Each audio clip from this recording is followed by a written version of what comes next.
It's a fashion journey unlike any other, from red carpet glamour to royal bride. In many ways, a royal wedding dress is a bit of a mission statement. Basically, hello world, I'm a princess. Now Meghan faces a new challenge, dressing like a duchess. There's no handbook that you're given when you marry into the royal family. Without losing that Markle sparkle. People are surprised. Royal women do not tend to do off the shoulder. A lot of people acted like she'd showed up topless. She's learned that what a royal wears matters. Their clothes signal status, build bridges, and make careers. Someone like Meghan Markle wearing a hat really kind of puts you on the map. Our website nearly crashed. We sold all the stock of the dress within the space of a couple of hours. I wonder whether she knows how much impact she really has. She's changed our seamstresses' lives. And while royals don't often share what they are thinking, their clothes tell a different story. They may not say anything, but what they're wearing speaks 1,000 words. As Meghan takes her place on the royal stage, she is making her voice heard, loud and clear. She completely understands the power and the message that clothes convey. She's not being silenced, she's just figuring out ways to say what she wants to say without maybe using any words at all.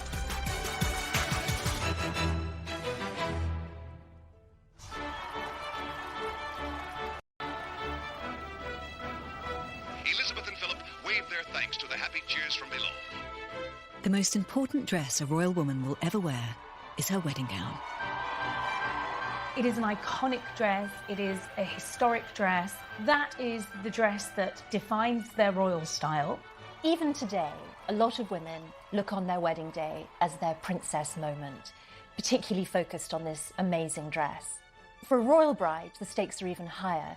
These women are having to transform themselves into princesses for real. This is the time in your life when the most amount of people will be looking at you. That's a lot of pressure. This is day one of being royal. You're marrying into this archetypal British institution and you're kind of setting out your stall, so to speak, of what kind of royal you're going to be. The wedding dress, it's the first way of them saying, this is how I see myself and this is where I see myself going. In many ways, a royal wedding dress is a bit of a mission statement. Meghan Markle married her prince at Windsor Castle in May 2018. The American actress turned to Givenchy designer Claire Waite Keller to make a gown that reflected her Hollywood past and her royal future. It was a very simple gown. Boat neck, long sleeves, very little ornamentation on the front at all. She's 36 years old, of trying to walk the line between chic, elegant bride, but like not foofy princess. The dress itself was very Meghan, very simple, very chic, allowed her beauty to shine through. She was saying this is a modern dress for a modern girl going into probably the biggest job of my life. Meghan's dress was so simple, it had just 6 seams. But her veil was hand-embroidered with flowers representing the 53 nations of the Commonwealth, an association of independent sovereign states headed by the Queen. What most people don't realise is that the Queen had the flowers of the Commonwealth embroidered on her coronation gown. Meghan was paying tribute to Her Majesty the Queen by having those flowers embroidered on her veil. The flowers also symbolise the new Duke and Duchess of Sussex's plan to be the more international, Commonwealth-focused royals. When Kate Middleton married Prince William in 2011, she too needed a dress that reflected her new position. She's marrying an heir to the British throne. She's getting married in Westminster Abbey in front of almost 1,000 people. Her wedding dress was a big deal. Kate chose British designer Sarah Burton of Alexander McQueen to help her go from commoner to future queen. The dress itself was just so perfect. There was the lace, it was elegant with its sleeves, it was that beautiful sweetheart neckline that the Duchess wears so well. She really did look like a fairy tale princess. In Kate's dress, there was a huge attention to detail. She had her eye on every aspect of it. I mean, very beautiful, very flattering. This is not a woman who took her eye off the ball. This wasn't the case when 20-year-old Lady Diana Spencer married the Prince of Wales in 1981. Designers David and Elizabeth Emanuel hadn't anticipated how much her dramatic ivory taffeta gown, with its 25-foot train, would crumple in the glass carriage. It kind of is, I think, the quintessential princess dress with the huge puff sleeves and like this enormous skirt, enormous, it doesn't even fit in a carriage. She got out of the carriage, and I remember thinking, oh, unmade bed, because that's what it looked like. Princess Diana arrived at St. Paul's. We turned to the side and were horrified to see the dress was completely and utterly creased. I think it is telling of Diana's gown that I thought it was the most amazing dress I'd ever seen in my entire life, because I was 5. I mean, it was the dreamiest thing that you've ever seen as a little kid. I mean, she was marrying the Prince of Wales. Like, you want big, you got it. It was a fairy tale gown, but an unhappy marriage. The prince and princess separated just over a decade later. She seemed a little lost inside it, as she later became lost in the marriage. It was a romantic confection that couldn't quite... The Queen and Prince Philip's marriage, on the other hand, has lasted more than 7 decades. Their 1947 wedding was just 2 years after World War II ended, and clothing was still rationed in Britain. This is the drabbest time of our history, after World War II, where we'd had sort of blackouts and no money and nothing wonderful. A lot of people sent their clothing ration to the Queen. She had to send it all back because it was actually illegal for her to take other people's rations, but she was allowed an extra 200 by the government. So she wore this deep ivory silk dress, and Norman Hartnell put millions of seed pearls and lovely crystals all over it, and there were lovely flowers embroidered all over it, jasmine and lilac and white roses. It was a beautiful young girl's wedding dress, but had all the pageantry of a future queen. And it lifted the whole spirits of the nation. The Princess Elizabeth of England had become a bride in what was certainly the wedding of the century. I think she had to try to really hit that balance of, you know, the regal tradition, but not wanting to look so crazy excessive that it was insensitive. That very much reflects how she does her job today. So I think it's interesting that you can sort of see the roots of the kind of queen she's become in the way that she handled her wedding dress. Her Majesty's wedding outfit was perfect, but it had almost been a disaster. Just 2 hours before the ceremony, her diamond Russian fringe tiara snapped in half. It was rushed under armed guard to the Crown Jewellers' Garrard's workshops, where it was repaired in time for her to wear on the day. At any royal wedding, all eyes are on the bride's choice of tiara. That unveiling of the tiara on her wedding day marks the crowning of love and the passage from one household to another. Princess Diana wore her own Spencer family tiara. Lady Diana was demonstrating that her family was of enough importance that it had its own tiara, and she was a lady standing in her own right already. Royal brides without a family tiara don't need to worry. They can wear one from the Queen's extensive jewellery collection. When they walk down the aisle with a historic heirloom royal piece on their head, it's basically, hello world, I'm a princess. Kate Middleton was loaned the Queen's Cartier Halo tiara. It had belonged to the Queen Mother as well as having been worn by the Queen. It's giving a message that she is becoming part of this family. Meghan Markle chose an Art Deco style diamond and platinum bandeau tiara. It was originally made for Queen Mary, the Queen's grandmother. The Queen loaning Meghan a tiara that had quite a long royal lineage. I do think it was a way for the royal diamondy stamp of approval. I think it was definitely a statement. The best kind of stamp of approval. A statement that she was fully part of them. Rumour has it there was some tiara drama when it came to picking out the headpiece. A story did come out that apparently Meghan wanted a certain tiara. The Queen said no. The story at the time was that Meghan threw a strop and tiara tantrums. As I understand it, that didn't happen. I mean, for goodness sake, the Queen, your future grandmother-in-law, is lending you this amazing piece of jewellery. You're going to take what's given. You're not going to start making demands. So as I understand it, it was Harry who got upset. The extra twist to that story is that it's rumoured that Eugenie got the tiara that Meghan had wanted. But I do think if you're a little girl growing up in a royal family and you know all this stuff is in there, you're going to have the one that you had your heart set on. Creating the perfect wedding day look isn't easy, but it's only the first in a long line of royal fashion challenges. A new princess needs a working wardrobe that reflects her royal position, but also stays true to her individual sense of style. Any woman marrying into the royal family and becoming a royal has to take a long, hard look at how they dress and what their style is. Suddenly, the whole world is watching.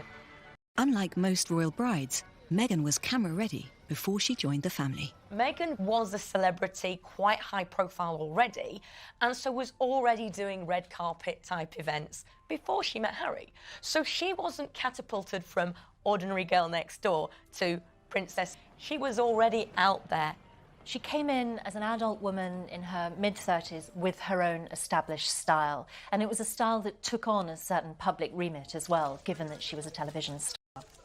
She liked simple shapes, she liked trousers, she often showed some flesh, didn't wear hose. A lot of that has obviously had to go. To help create a more demure royal look, Meghan has called on a string of high-end designers.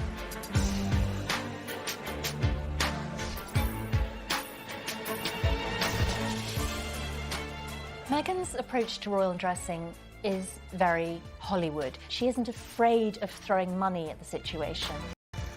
When Meghan's sister-in-law Kate first married, she took the opposite approach to royal dressing. Wearing so much mass-market fashion, she was nicknamed Queen of the High Street.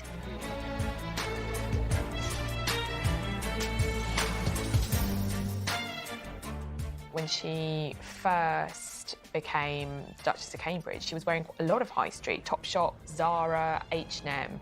And consciously or not, it was her way of saying, I'm just a normal girl, I'm just like you, I happen to be in this crazy position that fallen in love with the future King of England, and whoa, look at me. That approachability and kind of normalcy, I think, made her aspire to, but actually acquire. And I think she was extremely calculated about being like, I'm not gonna look like I showed up and was just like, great, I'm gonna open up the bank account and throw money around and roll around in it. Unlike Kate and Meghan, when Princess Diana became engaged, she was just a teenager without a strong sense of style. When Lady Diana first came into our shop, she was this very shy 19-year-old girl who wasn't used to having clothes made for her. So here was her wonderful opportunity to be able to choose a complete wardrobe for herself at long last. And so she was like a child in a sweet shop. She didn't quite know which one she'd like to try. At the early stages, she didn't know what to do. I mean, her first outing with Prince Charles, she's just got engaged, and she wears a black dress with a rather low neckline. And of course, she's wrong-footed and she feels embarrassed. New royals have to get used to walking the line between being stylish and looking appropriate. So what are the rules of royal dressing? You hear a lot of talk about royal protocol when it comes to dressing, and there isn't a book of fashion royal rules, but there is an etiquette. Royals tend not to wear black unless they're in mourning. Royal women tend to wear hosiery. They are encouraged to wear tights. Royals shouldn't be too high, and in the presence of the Queen, they're expected to wear hats. I think the thing about royalty is they make up rules as they go along. There's no book that says, this is what you've got to wear. The standard for royal dressing has been set by the Queen, who's had more than 65 years on the throne to hone her instantly recognisable look. The Queen herself really does have a uniform. It is generally a bright coat, a hat. Usually of a particular shape, too, yes. Right? She likes to wear sort of cake-shaped hats, like a cake on her head. That's a compliment, by the way. Yes, I think the Queen is perfect. And then she wears the same low-heel black pumps and the same square-shaped purse that she's worn for 50 years. So she's very smart about wearing bright colors everywhere, so that even if you're in the nosebleeds and you're on your tiptoes craning your neck to see her, you're going to see that hit of lime green and be like, I saw the Queen. Kate is following in Her Majesty's footsteps as future Queen Consort. And she seems to be taking fashion cues from the monarch as well. When you watch Kate and the choices that she makes, it's very much block colour, it's beautifully tailored coat dresses. I think absolutely she's looked to Queen Elizabeth for fashion inspiration, and why not? Because the Queen really has mastered that art of royal dressing over the years. A royal woman should always dress for the occasion, whether she's planting a tree, attending a gala, or visiting a hospital. Princess Diana was really good and thoughtful about dressing for duty. She had a hospital, particularly to see children. She would wear really bright and cheerful clothing. And she often refused to wear gloves because she wanted to make sure there was like skin to skin, that people felt her. She touched their hands, they touched hers. She wanted to touch people. She wanted to hug people. And she changed the way we look at royals. Princess Diana changed the formality of royal dressing. She broke all rules, but she did it in the right way. Like Princess Diana, Meghan is breaking the rules and putting her own twist on royal dressing. The Duchess of Sussex has, I think, chosen to dress quite differently for a royal. And certainly she's not a huge fan of block colour. She loves neutral palettes, you know, the greys, the whites, the creams. When Meghan showed up for her first True Being the Colour, she wore a Carolina Herrera gown that wasn't really off the shoulder. It was like a sort of a modified boat neck. Yeah, it was like a wide bateau. Yeah. It was not out of the realm of normalcy, although a lot of people acted like she'd showed up topless. People were very surprised. Royal women do not tend to do off the shoulder. It suited her beautifully, but there were some raised eyebrows. One of the defining moments for Meghan when she was sort of establishing herself in the royal beat was an early engagement where she turned up for an awards ceremony in a black Alexander McQueen tuxedo. And I think she was sending out a very clear message. Yes, I'm a member of the royal family, but don't expect me to give up my love of fashion. And she looked fantastic. And even when heavily pregnant, she's kept her 4-inch stiletto heels. Personally, I think it's a good thing that she's pushing at these boundaries a little bit. They can feel anachronistic. There was a moment also early on after her marriage when Meghan wore flesh-coloured tights. And a lot of us threw up our hands and said, "What are you doing? You've broken her already." I think in those early months after the royal wedding, she dressed how she thought she ought to dress. And I think we've seen her become a bit more playful, a bit more experimental, and a little more confident in her fashion choices. Meghan's more daring royal fashion seems to be having an effect on her sister-in-law's style. As Kate moves further from her middle-class upbringing, she's leaving the high street behind her and wearing more high-end fashion brands like Erdem, Amelia Wickstead, and her well-dressed designer Alexander McQueen. She is finding her feet in fashion. She's finding more of a personal style. And I think we're all beginning to enjoy that. She has gone from high street duchess to designer duchess. Princess Diana is remembered as the ultimate royal fashionista, but it took years to develop her iconic look. It was very much trial and error in her early days. She had a tendency to like very pretty, very romantic, very frou-frou clothes. This dress was a typical fairy princess dress. It's a lovely off-the-shoulder neckline, blue satin sash at the waist, big crinoline skirt. She wore this in 1981. As the princess grew more confident in her role, her style became more sophisticated. This glamorous black dress was made for her in 1991, so there's a big difference of how Diana's style changed from a pretty romantic dress to a very sophisticated, grown-up woman's dress. As she started traveling around a little bit more, she started seeing how perhaps she would like to look. That's where I came in to help her get rid of all the frills and the flounces and become more of an international dresser. Jacques Azaguri was one of the designers Diana turned to evolve her image. For me, she was the perfect woman to dress. She was 5'10", you know, a great size, great legs. She knew straight away what she wanted to wear. Over the years that I was dressing Diana, of course, her style just changed completely. And I was seeing her developing into this really stylish, glamorous woman, which is so far from where she started. Diana was far from the first royal woman to become a fashion icon. The Queen's younger sister, Princess Margaret, loved French couture and made headlines for her elegant look. Princess Margaret made people excited about fashion, about monarchy, about how daring she could be, about what she could pull off next. She was glamorous, I mean, really glamorous. I remember on an occasion going to fix some dresses on her at Kensington Palace. Princess Margaret was in a burgundy velvet Yves Saint Laurent suit with a polythene over her head, draped down over the suit, and she was whitewashing the conservatory wall. The more fashion risks a royal takes, the more likely it is something will go wrong.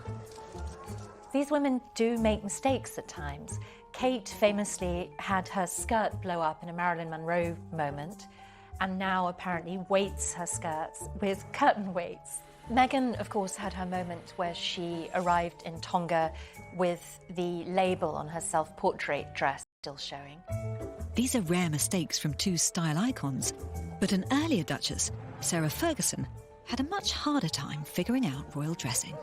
Fergie, to me, is very lovable. She's sort of, to me, always reminding me of like that one friend you have who shows up and is always kind of like, oh my God, you are a mess. What is going on? You might not have always liked Sarah's choices, but I think they were very reflective of her character. A little bit garish, a little bit loud, rather fun, and not always getting it right. I'll see you later. Fergie's daughters, Princesses Beatrice and Eugenie, famously got it wrong at William and Kate's wedding. The hats, which are meant to be the finishing touch, you know, that final hint of elegance to the outfit, well, in Beatrice's case, was just disastrous. I mean, it was likened to everything from an octopus to a pretzel to a loo seat. I mean, she stood out for all of the wrong reasons.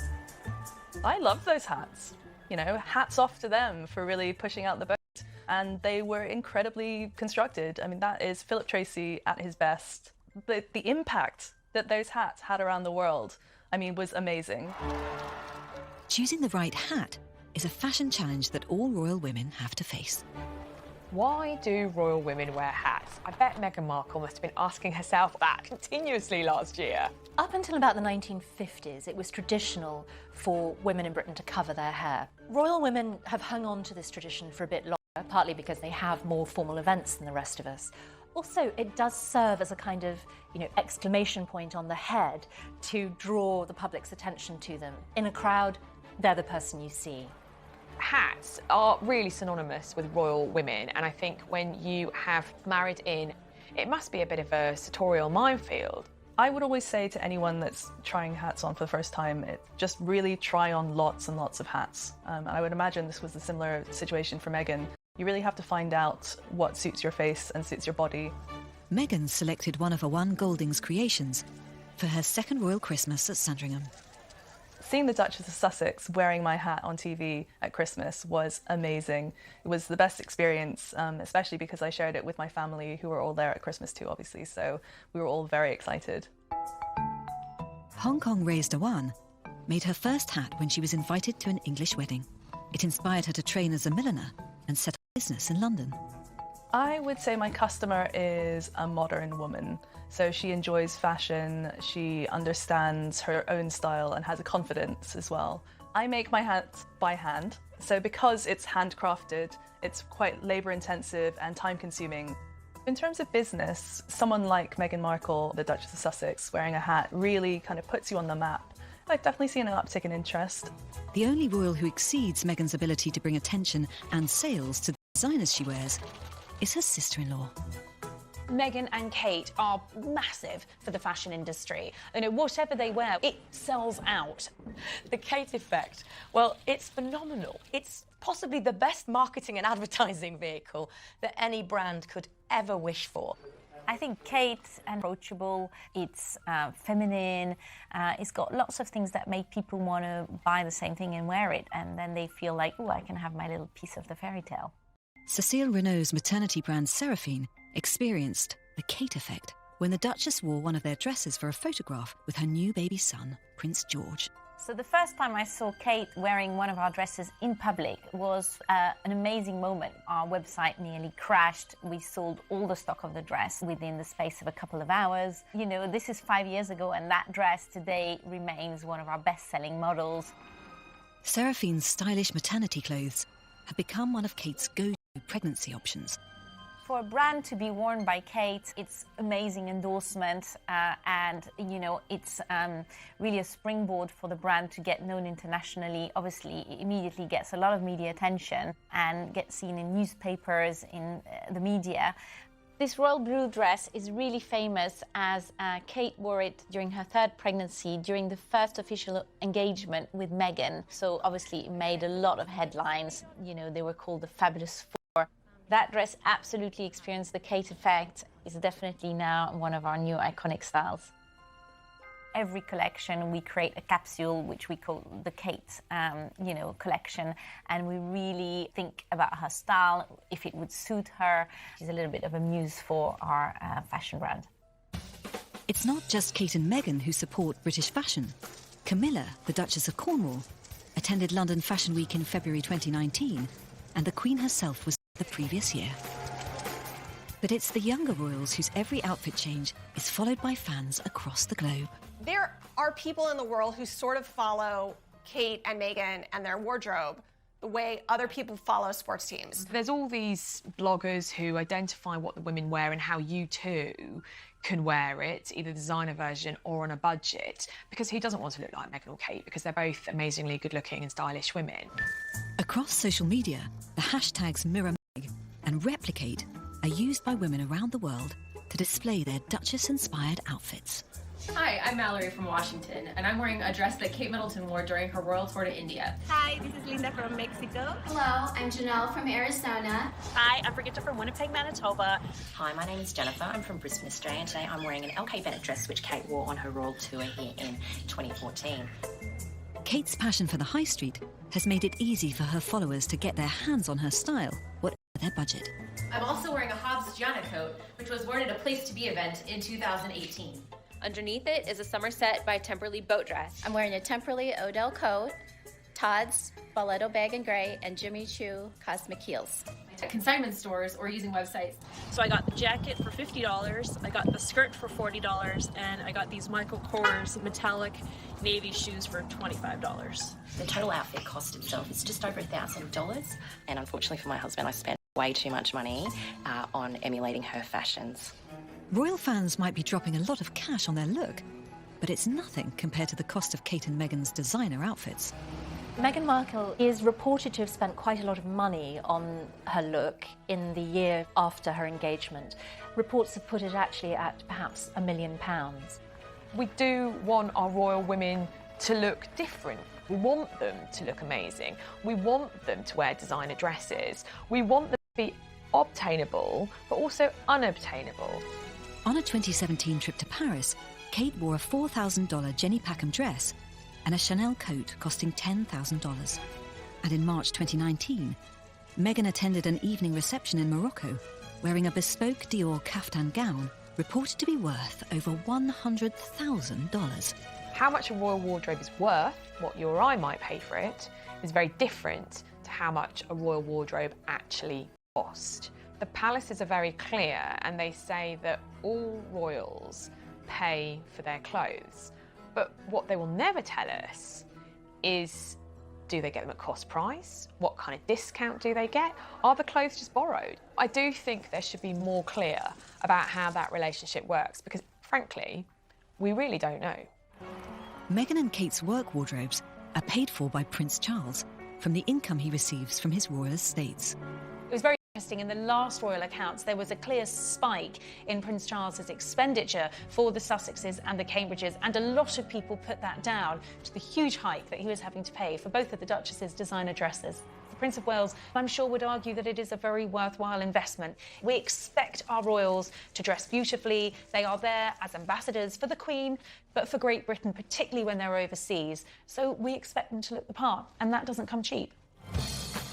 A foreign tour puts a princess wardrobe under an even brighter spotlight. Meghan's first taste of this came in October 2018, when she and Harry spent 16 days visiting Australia, New Zealand, Fiji and Tonga. Royal tours, big deal, huge amount of preparation. There's a sort of tour Bible which will list all the etiquette, the venues, the people they're going to meet, you know, the colours that might be offensive to a certain nation, ways to pay respect. Because the royals don't say very much, what they wear is hugely important. They will often honour the host country or nation by wearing a certain colour. More often than not.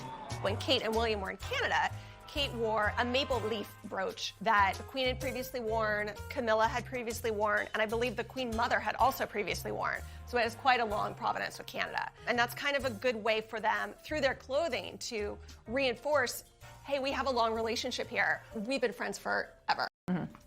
The Queen puts a lot of thought into her clothes. On her first trip to Ireland, and the UK and Ireland have had a very difficult history, she got out of the plane and she was wearing their national colour, green. And it says, I come in friendship. And immediately you felt everybody's shoulders sort of went down and thought, this is going to work. And it really did. Meghan's carefully planned tour wardrobe included this dress by Australian designer Martin Grant, a necklace of New Zealand jade, and a stunning evening gown in Fijian blue. They call it soft diplomacy. It's this idea that you've studied up and you've learned and you're trying to pay homage to your hosts in a way that is subtle but meaningful, and which could obviously benefit the country.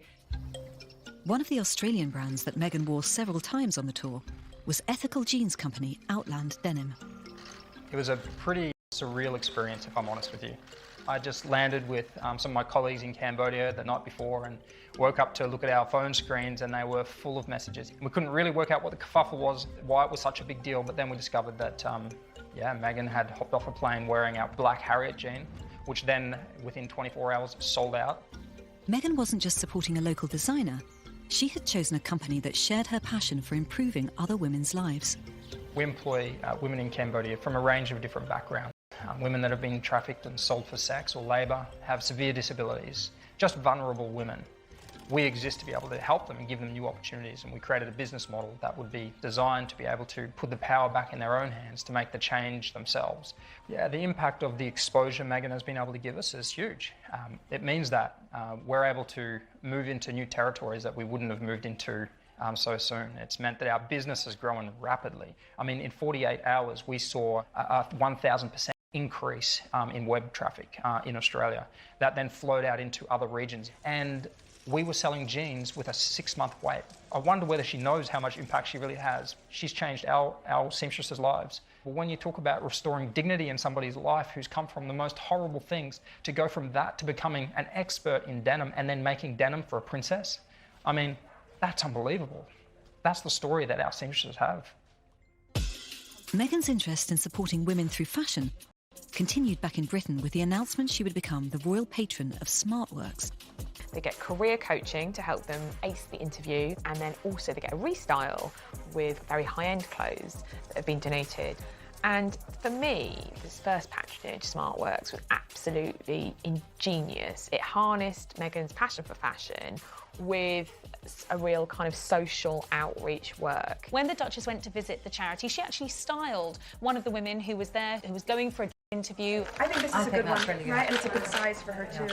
I was there when she did her first public visit to SmartWorks, and she bossed the joint. She's very, very good at selecting clothes, and she completely understands the power and the message that clothes convey. You know, people made so much out of the fact that when Meghan was marrying into the royal family, she might lose her voice as an independent woman and as a feminist because she might be restricted about what and how she can speak out.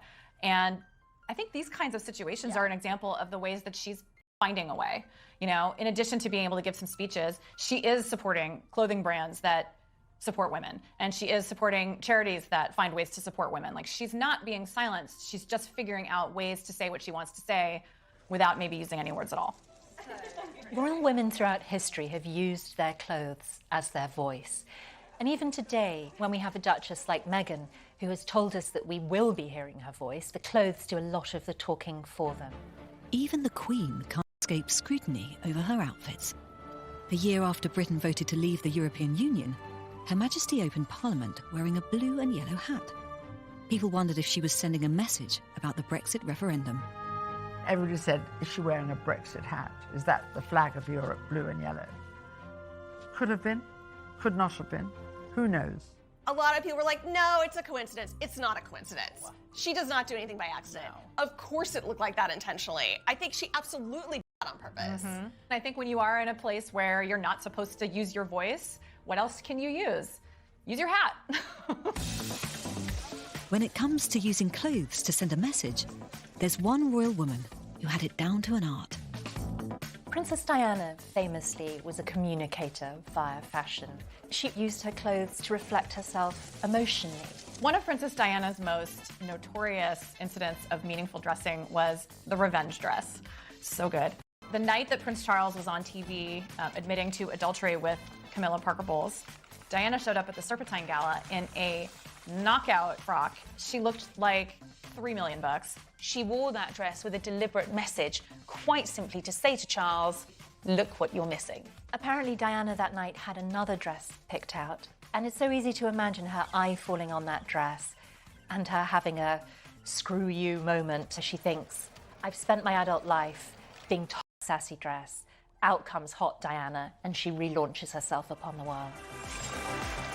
In 1996, Diana and Charles officially divorced. Diana was still a princess, but no longer known as Her Royal Highness. I think when she lost that title, she found a new inner confidence. It was like a weight had been taken off her shoulders. She became more daring. Her outfits became sexier. I think there was a bit of Diana that just didn't care. I remember her going to Venice, and she gets out of the gondola and she's wearing this glamorous, red, quite short slip of a dress. It was a very daring, sexy dress in the way that it had a zip all the way up the front. And she was actually going to wear it almost to just below the bust, so that we could say a little bit of midriff. And we absolutely said, no, you can't do that. One of the last things she did before she went on that last trip to France, she went to Swan. At the time that I made the blue dress for the princess for the Swan Lake Gala, she was probably at the peak of her being. You know, she was slightly tan, she was really, really fit. So we decided to have a really minimalist dress, which it was. It had quite a low décolletage, and it was very short in the length, probably the shortest dress she will have worn. She looked extraordinary. She looked young, she looked glowing, and frankly, she looked sexy. And she wanted it to be known she was free. She was a woman on her own, and she was the most famous woman in the world. Princess Diana's fashion legacy lives on through her jewellery, which has been passed down to her sons' wives, Kate and Meghan. Most famously, Prince William gave Kate his mother's sapphire and diamond engagement ring. It cannot be understated, the emotions that the boys feel. Obviously, to the mother, they feel they lost much too young. It's deeply significant to see these pieces coming out in public again. When the Duchess of Sussex landed in Sydney, the Duchess was wearing a pair of earrings that had belonged to Princess Diana that she had also worn in Australia. It's interesting when we see them wearing Diana's jewels. It puts them within a lineage, within a history, within a family, within a culture, and it shows that they're royalty. For big occasions, the Duchess has also borrowed jewellery from the Queen's collection. At a 2018 state banquet for the Dutch royal family, Kate was loaned some Major League bling. Everything really that she wore was kind of shouting lineage from the rooftops, really. You had the Lover's Knot tiara, which of course famously her mother-in-law, Princess Diana, was one of her favourite tiaras and has become one of Kate's as well. She was wearing a necklace that Queen Alexandra and the Queen Mother had previously worn, so a very important, iconic piece of jewellery that had been handed down. The Queen can give to a family member. I've never seen her looking so future Queen-like. Of course, for the Queen herself, wearing priceless jewellery has become second nature. Apparently Princess Margaret used to say that the Queen was the only person who could put on a tiara as she was walking downstairs. I think most people have to have a hairdresser involved and have the whole thing set, but I think the Queen is so used to it that literally she can multitask, and as she's running out the door, she'll put a tiara on. Thank you. The Queen's jewellery collection you just couldn't fathom. It's huge, opulent, magnificent. It does feel like an Aladdin's cave, and I don't know if for security reasons we will ever understand the limit of it. The royals put on the big gems to honour important guests, but they're also a way to signal their wealth and status. I do think jewels are one of the best ways that the royal family sets out a continuity of appearance. It's a way for them to remind the world we're in this family, this very important family. Throughout history, royals have had to look different to us. Otherwise, why are they ruling us? These are incredibly beautiful creations, but it is also about money, about prestige, about status, about being different to us. And that difference is why we remain fascinated by royal fashion. The French have haute couture. The Americans have the glamour of Hollywood. And we have the glamour and pomp of royal dressing. Royal fashion, the clothes that they wear, are a very, very important way of them communicating a message to the public. It is their way of identifying with a nation, with its people, of sending out a message of solidarity and support. They may not say anything, but what they're wearing speaks 1,000 words. What the royals choose to wear tells us who they are. The Queen is telling us she's dependable via her clothes. We are safe in her reign, and it's a rather wonderful thing. Kate is clearly dressing as a future queen. She knows her role.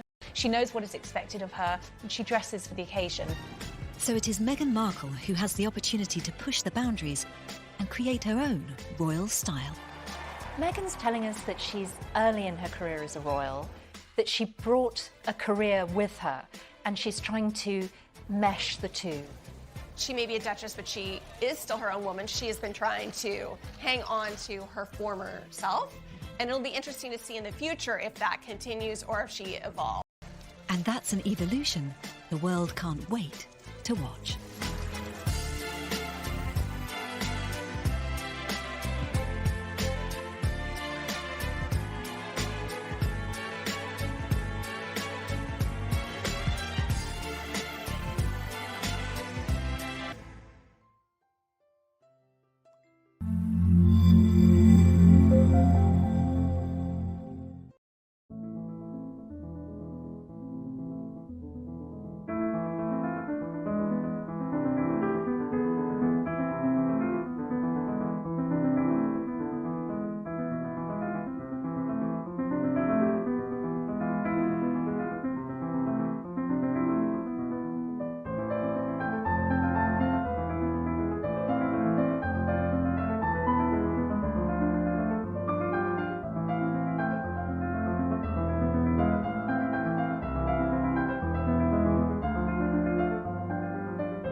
Princess. The dress itself was very Meghan, very simple, very chic, allowed her beauty to shine through.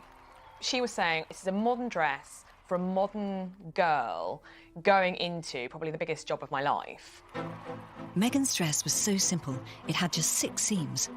But her veil was hand-embroidered with flowers representing the 53 nations of the Commonwealth, an association of independent sovereign states headed by the Queen. What most people don't realise is that the Queen had the flowers of the Commonwealth embroidered on her coronation gown. Meghan was paying tribute to Her Majesty the Queen by having those flowers embroidered on her veil. The flowers also symbolise the new Duke and Duchess of Sussex's plan to be the more international, Commonwealth-focused royals. When Kate Middleton married Prince William in 2011, she too needed a dress that reflected her new position. She's marrying an heir to the British throne. She's getting married in Westminster Abbey. in front of almost 1,000 people. Her wedding dress was a big deal. Kate chose British designer Sarah Burton of Alexander McQueen to help her go from commoner to future queen. The dress itself was just